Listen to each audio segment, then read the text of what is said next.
You ask Tiger to solve. This deals with linear equations with one unknown. The final result is x equals -64. Let's solve it step by step. Simplify the expression. Expand the parentheses. Simplify the arithmetic.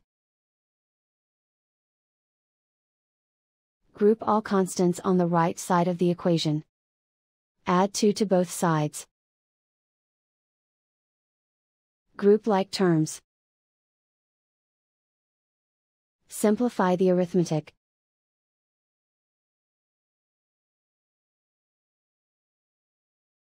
Isolate the x. Divide both sides by -0.25. Cancel out the negatives. Simplify the arithmetic.